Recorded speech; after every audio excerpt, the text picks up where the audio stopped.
بات خوب سمجھ لیں, جو یہ سمجھتے ہیں نا میں بڑی ٹینشن میں ہوں اپنے بارے میں, جو بھی یہ سمجھتا ہے اور دوسرے سارے خوشحال ہیں, تو ایسا نہ سوچا کریں. بعض دفعہ سامنے والے کو ایسی ٹینشن ہوتی ہے کہ وہ اگر آپ کو مل جائے نا, آپ کا یار میں پہلے زیادہ صحیح تھا یہ والی, تو جس حال میں اللہ نے رکھا ہے نا اللہ کا شکر ادا کیا کریں. کچھ پتہ نہیں ہوتا کہ سامنے والے کو کیا ٹینشن ہے اور وہ کس مصیبت میں زندگی گزار رہا ہو. تو جو اللہ نے جس حالت میں رکھا ہے, تو قرآن کہتا ہے اگر ہم رزق کی فراوانی کر دیں اور ساری پریشانیاں ختم کر دیں تو شکر گزاری کے بجائے کیا پیدا ہوگا؟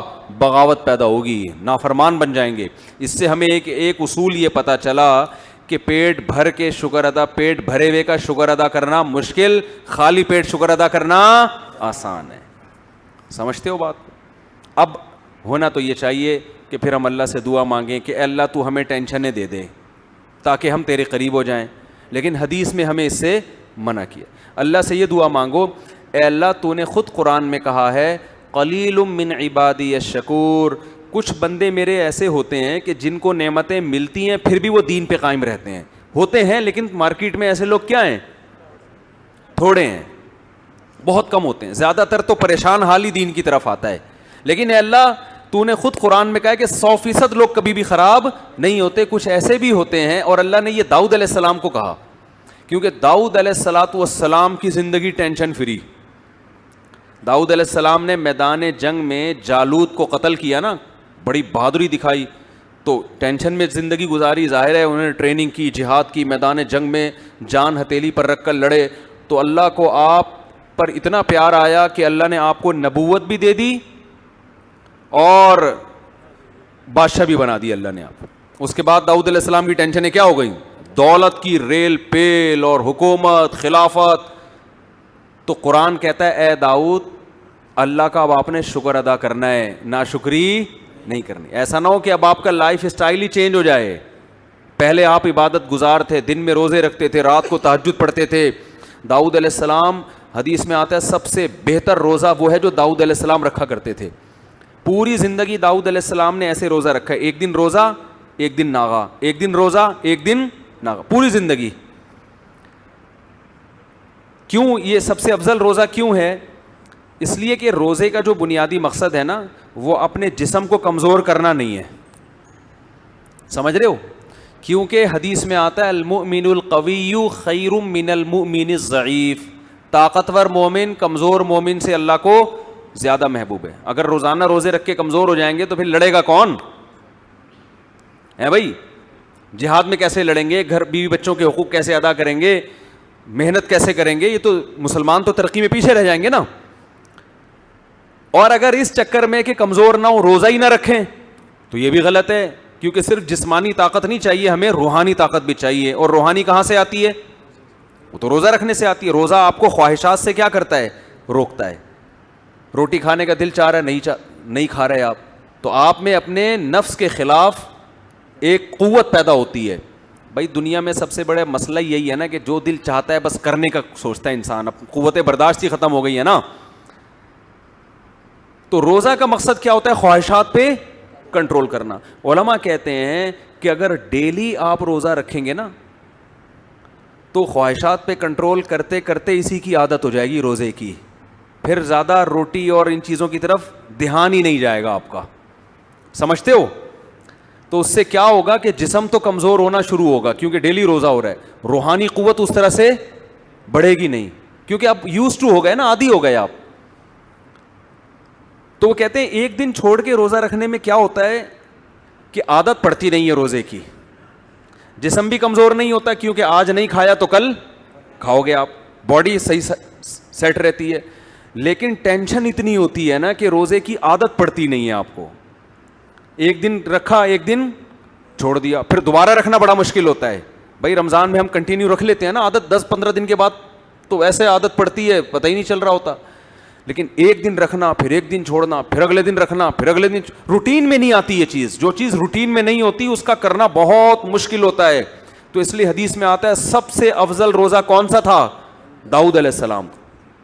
ایک دن روزہ ایک, اور آپ کر کے دیکھیں آدمی ہل جاتا ہے, وہ نہیں ہوتا, اس سے عادت ہی نہیں پڑتی نا اس کی. تو کیسے اللہ کی عبادت کرتے تھے؟ تو اللہ نے قرآن میں داؤد علیہ السلام سے کیا فرمایا؟ اعملوا آل داؤد شکرا، داؤد اور آپ کی آل، آپ کا خاندان، کیونکہ داؤد علیہ السلام کو جب حکومت ملی تو خاندان بھی غریبی میں فائدہ اٹھاتا ہے نا، اس سے ان کی بھی عزت ہوتی ہے، بھائی شاہی خاندان کے لوگ ہیں. تو اللہ کہہ رہا ہے کہ اے داؤد آپ نے اللہ کا شکر ادا کرنا ہے، ان نعمتوں میں پڑھ کے اللہ سے غافل نہیں ہونا. آگے اللہ نے کیا فرمایا؟ قلیل من عبادی الشکور، میرے بندوں میں بہت تھوڑے شکر گزار ہوتے ہیں. خالی پیٹ رہ کے مسائل میں گھرے ہوئے تو بہت ہیں جو مجھے یاد کرتے ہیں، خوش و خرم زندگی گزار کے بھی مجھے یاد کریں، ایسے بندے مارکیٹ میں کیا ہیں؟ شارٹ ہیں. تو اللہ سے یہ دعا نہیں کرنی چاہیے کہ اللہ تو ہمیں ٹینشنیں دیں تاکہ ہم تجھے بھولیں نہیں. یہ دعا کرنی چاہیے اے اللہ تو ہمیں داؤد علیہ السلام کی طرح نعمتوں میں ڈبو دے ہمیں، اور پھر ہمیں شکر کی توفیق بھی بولو عطا کر. وجہ کیا ہے؟ ٹینشنیں مانگنا یہ عبودیت کے خلاف ہے. ہم اللہ کے غلام ہیں نا، غلام بھیک مانگتا ہوا اچھا لگتا ہے، ٹینشن مانگتا ہوا اچھا نہیں لگتا. کوئی بھکاری آئے آپ کے گھر پہ اور آپ کو اس پہ ترس آیا اور وہ کہہ رہے کہ ایسا کرو کہ میری جیب میں جو 50 روپے بھیک کے جمع وہ بھی نکال لو مجھ سے، میں چاہوں میرے اندر کانفیڈنس پیدا ہو، تو آپ اس کو بھکاری سمجھو گے؟ بھکاری تھوڑی سمجھو گے. تو انسان کے سامنے تو بھکاری نہ بنے، لیکن اللہ کے سامنے کیسا بنے؟ اللہ کے سامنے بھائی ہم تو بھکاری ہیں، ہماری کیا حیثیت ہے؟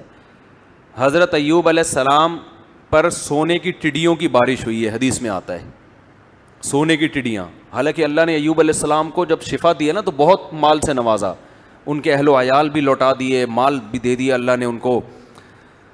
تو اب سونے کی ٹڈیاں برس رہی ہیں. حضرت ایوب علیہ السلام نے ساری ٹڈیوں کو جمع کر رہے ہیں جھولی میں نا، ایک بھی نہیں چھوڑوں گا میں اس کو بیچوں گا مارکیٹ میں جا کے، یا اس سے درم بناؤں گا، دینار بناؤں گا. اللہ نے حضرت ایوب سے کہا کہ ایوب ہم نے تو آپ کو مستغنی کر دیا، اس سے اتنی دولت دے دی، اب آپ ایسے جمع کر رہے ہیں. تو انہوں نے فرمایا اللہ میں تیری رحمت سے مستغنی نہیں ہوں. کوئی اور یہ بھیک دے رہا ہوتا نا، نہیں ہے بھائی، رکھا اپنے پاس. جیسے سلیمان علیہ السلام سے ملکہ سبا نے کہا نا کہ یہ ہدیے ودیے لے لو اور اب چپ کر کے بیٹھ جائیں، مجھے دوبارہ تبلیغ نہ کرنا. سلیمان علیہ السلام نے سارے گفٹ واپس کیے ہیں، کیونکہ انسان کی طرف سے آئے تھے نا. بادشاہ کو گفٹ مل رہا ہے ایک بادشاہ کی طرف سے بطور رشوت کے. ملکہ سبا کہنا چاہ رہی ہے کہ آپ دوبارہ مجھے تبلیغ کی کوشش نہ کریں، پیسے چاہیے یہ لیں، ٹھیک ہے نا. بے یار کیا ہو گیا، آپ لوگ یہاں کچھ ایسے دیکھ رہے ہوتے ہیں جیسے انہوں نے کبھی سلیمان علیہ السلام کا واقعہ سنا ہی نہیں. سلیمان علیہ السلام نے ملکہ، جلدی سے بتا رہا ہوں تاکہ بیان بس بہت لمبا ہو گیا، ختم کر رہا ہوں بیان. سلیمان علیہ السلام نے ملکہ سبا کو خط لکھا، ہدہد نے آ کے بتایا اتنی بڑی حکومت ہے، سورج کو سجدہ کرتی ہے. سلیمان علیہ السلام نے ملکہ سبا کو ہدہد کے ذریعے خط بھیجا، اللہ تعالی علیہ واتونی مسلمین. ان شارٹ بات کہ بسم اللہ الرحمن الرحیم، اس اللہ کے نام سے جو بڑا مہربان نہایت رحم کرنے والا ہے. انہو من سلیمان، سلیمان کی طرف سے یہ خط ہے. اللہ تعالی علیہ، سرکشی مت کرو، واتونی مسلمین، بندی بن کے چلی آؤ. وہ ایک دم ڈر گئی، بھائی یہ کون سا انداز ہے بھائی، یہ تو بہت ہی کوئی پاورفل بادشاہ ہو تو اس اسٹائل میں بات کرے گا نا. بھائی کمزور آدمی تو پوری کتاب لکھ کے بھیجے گا، پھر ایکچولی کہے گا ایکچولی میں آپ سے یہ کہنا چاہتا تھا. ایکچولی جیسے ہم امریکہ سے جب بات کرتے ہیں تو ہم کیسے بات کریں گے؟ سر پلیز آپ دیکھیے تھوڑا سا بجٹ ہمارے لیے بھی کچھ رکھیں، ایکچولی ہمارے یہاں غربت بہت ہے. ہم بڑی لمبی چوڑی بات کریں گے نا، لیکن انسان کا پاور ہوتی ہے پھر اس کا اسٹائل کیا ہوتا ہے؟ چینج ہوتا ہے. جیسے وہ ایک آدمی نے کسی کو چاقو دکھایا کہ تیری جیب میں جو کچھ ہے نکال لے، اس نے بندوق نکال لی. اب کچھ کہنے کی ضرورت نہیں ہے، مطلب اب تیری جیب میں جو کچھ ہے اور اگر بندوق جیب میں نہ ہوتی تو وہ کیا کر رہا ہوتا ہے؟ ایکچولی دیکھیں میرے چھوٹے چھوٹے بچے ہیں یار، میرا ابھی موبائل میں نے خریدا، یہ لمبی چوڑی بات کر رہا ہوگا. تو سلیمان علیہ السلام چونکہ پاورفل تھے تو ملکہ سبا بھی پاورفل تھی، لیکن سلیمان علیہ السلام جتنی نہیں تھی. سلیمان علیہ السلام نے لیٹر بھیجا، اللہ تعالی علیہ، سرکشی مت کرو، وہ اتونی، آ جاؤ، مسلمین، فرما بردار بن کے. تمیز سے باقی ڈسکس ہم کھانے پہ کریں گے، ڈنر پہ ہم بات چیت کریں گے کہ میں نے آپ کو بلایا کس سلسلے میں ہے، ٹھیک ہے نا. تو وہ سلسلہ یہ ہے کہ آپ سورج کی عبادت چھوڑ دو، توحید پہ آ جاؤ. مجھے اللہ نے پیغمبر بنا کے بھیجا ہے اسی کام کے لیے، اسی سلسلے میں نے آپ کو بلایا تھا. سمجھتے ہو؟ تو ملکہ سبا کو اندازہ ہوا کہ بھائی یہ تو بڑا عجیب انداز ہے ان کا. تو ملکہ سبا نے کیا سوچا کہ شاید ان کو پیسوں کی لالچ والچ ہو، تو میں اتنے قیمتی گفٹ ان کے پاس بھیجتی ہوں کہ دوبارہ اس قسم کا لیٹر نہیں بھیجیں گے.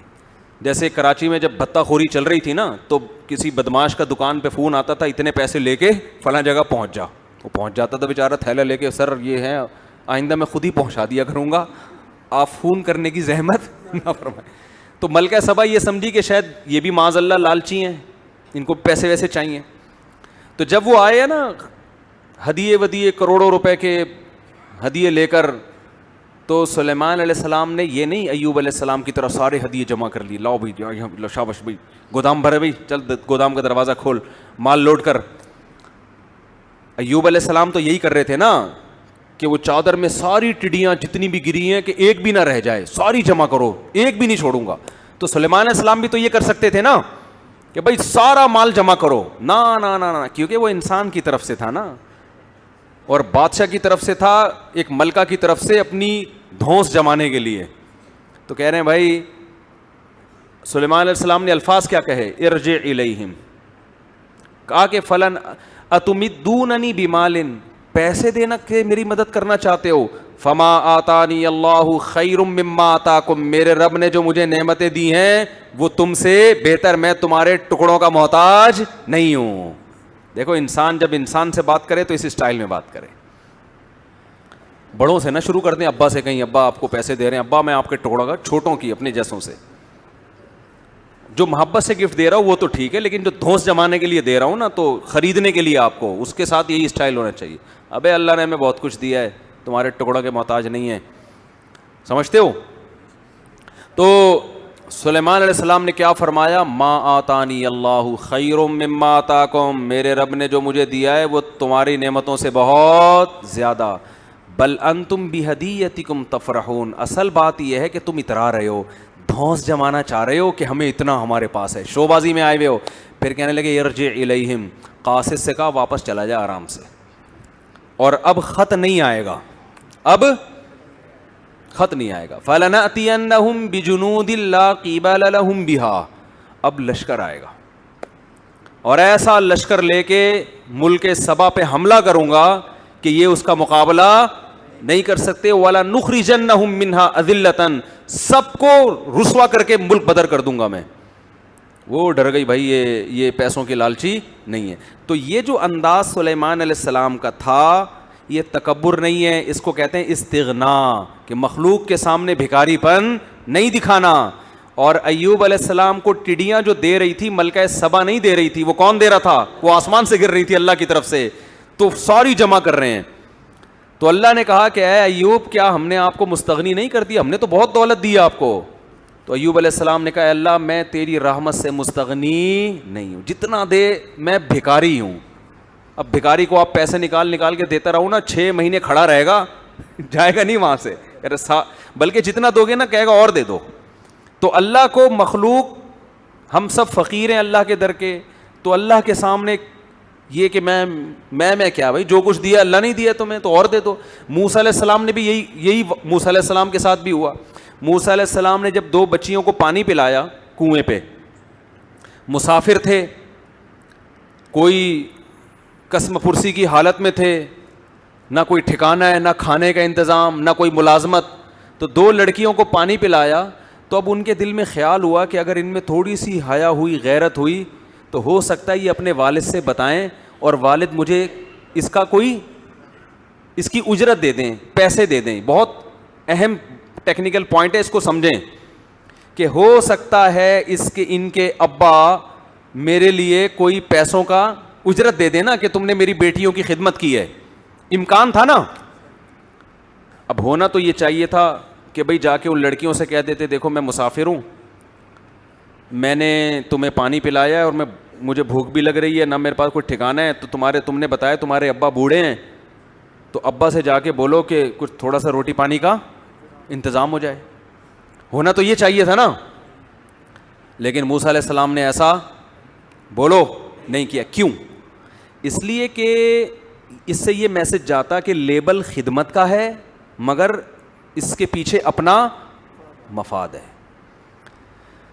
2 پوائنٹ ہیں، بس یہ بات کر کے بیان ختم کرتا ہوں, بہت اہم پوائنٹ ہے. دیکھو موسیٰ علیہ السلام جب گئے نا ان لڑکیوں کے ابا سے ملے, بعد میں جا کے ابا نے کہا کہ آپ 10 سال بکریاں چراؤ, یہ خدمت آپ کرو گے, اس کے بدلے میں میری بیٹی آپ کے نکاح میں. یہاں موسیٰ علیہ السلام خدمت کا معاوضہ لے رہے ہیں کہ نہیں لے رہے؟ بولو نا, سیدھا صاف کہہ رہے ہیں کہ میرا مہر یہ کہ 10 سال میں بکریاں چراؤں گا, لیکن آپ کی بیٹی میرے نکاح میں آپ کو دینی ہے, یہی مہر ہے. یہاں خدمت کا معاوضہ لے رہے ہیں اور وہاں خدمت کی ہے تو 1 روپیہ نہیں مانگ رہے. دونوں میں فرق کیا ہے؟ بات آ رہی ہے سمجھ میں؟ فرق یہ ہے کہ وہاں خدمت میں ظاہر یہ تھا, لیبل جو لگا ہوا تھا خدمت برائے خدمت کا لیبل تھا, کیونکہ جب دیکھا کہ 2 بچیاں پیچھے کھڑی ہوئی ہیں تو حضرت موسیٰ کو ان پہ ترس آیا اور ان کے پاس جا کے پوچھنے لگے ما خطبکما, بھائی رش لگا ہوا ہے, لوگ اپنی بکریوں کو پانی پلا رہے ہیں, پانی نکال رہے ہیں, تم دونوں یہاں کیوں کھڑی ہوئی ہو؟ انہوں نے کہا ہمارا بوڑھا باپ ہے, وہ آ نہیں سکتا اور مردوں کے رش میں ہم جا نہیں سکتے. تو اس وقت موسیٰ علیہ السلام نے یہ نہیں کہا تھا کہ ٹھیک ہے میرے روٹی کا انتظام کر دو تو میں ڈول بھر کے دے دیتا ہوں, وہاں یہ نہیں کہا. وہاں خدمت ہو رہی ہے اور لیبل بھی خدمت برائے خدمت کا.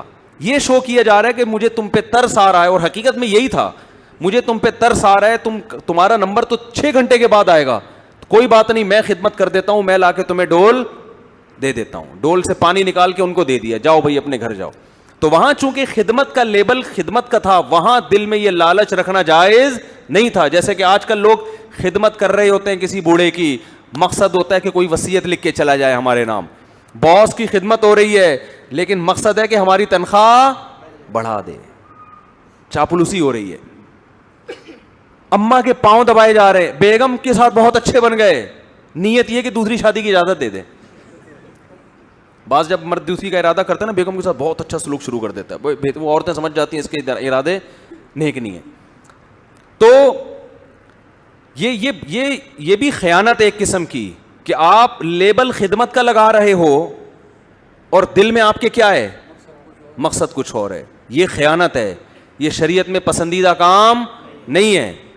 تو وہاں موسیٰ علیہ السلام نے لیبل چونکہ خدمت کا لگایا تھا, اس لیے ان سے نہ روٹی کا مطالبہ کیا, نہ یہ کہا کہ میں مسافر ہوں میرے لیے کوئی انتظام ہو جائے رہائش کا, کچھ ایک حاجت بھی ذکر نہیں کی. لیکن کیا پیغمبروں کی طبیعت میں اعتدال ہوتا ہے, کیسے فطرت پر ہوتے ہیں. دل میں ایک لالچ پیدا ہوئی, ایک طمع پیدا ہوئی کہ بھائی ہو سکتا ہے ان کو خود ہی خیال آ جائے کہ بھائی ایک بندے نے ہماری خدمت کی ہے تو اس سے ہم حال احوال تو پوچھیں, کون ہو, کہاں سے آئے ہو, کدھر رہتے ہو. وہ لڑکیاں چلو شرم کی وجہ سے نہیں پوچھیں گی, جب وہ گھر جا کے بتائیں گی تو ابا پوچھیں گے بھائی روزانہ تو 6 گھنٹے لگتے ہیں, آج اتنی جلدی کیسے آ گئی. تو ابا کو بتائیں گی ایک نوجوان نے خدمت کی ہے, تو ہو سکتا ہے ابا کے دل میں خیال آئے کہ بھائی اس نوجوان کو بلاؤ, اس کا انٹرویو لینا ہے ہم نے, یا اس کو کچھ پیسے دینے ہیں. یہ ساری چیزیں حضرت موسیٰ کے دماغ میں پیدا ہونا شروع ہوئی, مگر ان لڑکیوں سے نہیں کہہ رہے. مگر اب یہ بھی نہیں ہے کہ جب حضرت موسیٰ کے دل میں یہ خیال آیا تو اللہ سے بھی نہ کہیں, نہ, ہاتھ اٹھا کے اللہ سے دعا مانگنا شروع کر دی کہ اللہ میرے دل میں یہ خیال تو آ رہا ہے کہ شاید یہ مجھے بلائیں, ان کے والد صاحب کوئی پیسے ویسے دے دیں مجھے, اس کی اجرت دے دیں تاکہ میرے لیے 1-2 وقت کی روٹی کا انتظام ہو جائے, ٹھکانہ مل جائے. تو اے اللہ میں ان سے تو نہیں کہہ رہا, کیونکہ پھر ان کے دل میں یہ وسوسہ آ سکتا ہے کہ یہ اس خدمت کے پیچھے معاذ اللہ لالچ تھی, جبکہ میری خدمت کے پیچھے کوئی لالچ نہیں تھی. لیکن اگر جو میرے دل میں خیال پیدا ہو رہا ہے نا, تو اس خیال کو حقیقت میں اگر تبدیل کر دے تو مجھے اس پر کوئی اعتراض نہیں ہے. تبھی دعا مانگی. ثم تولا الی الظل, قرآن کہتا ہے درخت کے سائے کے نیچے آئے اور اللہ سے دعا مانگ. جب بچیوں کو پانی پلایا نا لڑکیوں کو, تو فوراً درخت کے نیچے آ کے کھڑے ہو کر کہنے لگے ربی انی لما انزلت الی من خیر فقیر, اے اللہ تو نے اگر میری طرف کسی خیر کے نازل کرنے کا ارادہ کر لیا ہے تو میں اس کا فقیر ہوں, محتاج ہوں, اپنے فیصلے سے پیچھے نہیں ہٹنا. ٹھیک ہے نا, کیا زبردست بلاغت ہے قرآن کی, اور پیغمبر کیسے اعتدال پر ہوتے ہیں. اللہ سے مستغنی, آپ نے بھی اگر کسی کی خدمت کی نا اور آپ کو یہ خیال آ جائے کہ شاید پیسے دے دے اور آپ محتاج بھی ہو, اس سے نہیں مانگو, مگر اللہ سے کہہ سکتے, اللہ سے آپ ضرور کہو, اللہ سے تھوڑی مستغنی ہے. تو اللہ نے آپ کی دعا ایسی قبول کی کہ ان کے والد نے تو کہا تھا, بچیوں کو بھیجا کہ جاؤ اس نوجوان کو ہم اجرت دینا چاہتے ہیں. والد بھی یہی چاہتے تھے ان کو اس کے پیسے دیں, غیرت مند تھے نا.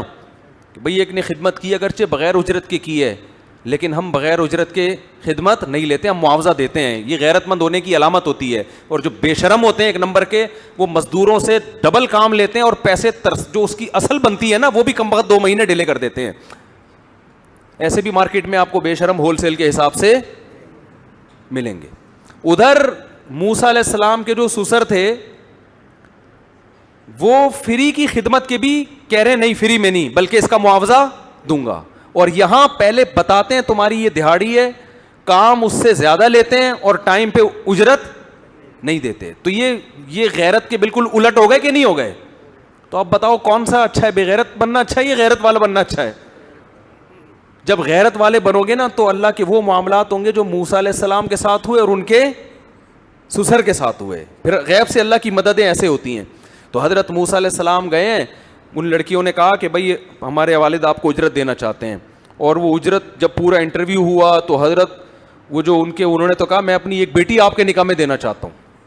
پورا گھر کا انتظام ہو گیا کہ نہیں ہو گیا بھائی, شادی بھی ہو گئی, ملازمت بھی مل گئی, بھی بکریاں چرانی ہے, کھانے پینے کا بھی انتظام, بیگم بھی مل گئی, مسافر کو اور کیا چاہیے بھائی, سارے انتظامات ہو گئے. کیوں؟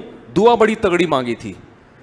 تو میری بھی یہ عادت ہے, مجھے بھی کبھی کہیں کچھ ایسا امید ہو نا کسی بھی معاملے میں تو میں یہ دعا لازمی پڑھتا ہوں, ربی انی لما انزلت الی من خیر فقیر. اس کو یاد کر لیں, کہیں آپ کو امید ہو نا کہیں سے کچھ ملنے والا ہے آپ کو, تو آپ اور اس سے کہنا نہ چاہ رہے ہو آپ, تو پھر اس سے نہ کہیں, لیکن اللہ سے, اے اللہ اگر اس کے دل میں خود ہی خیال آ جائے تو میں تیری رحمت کا بہرحال محتاج.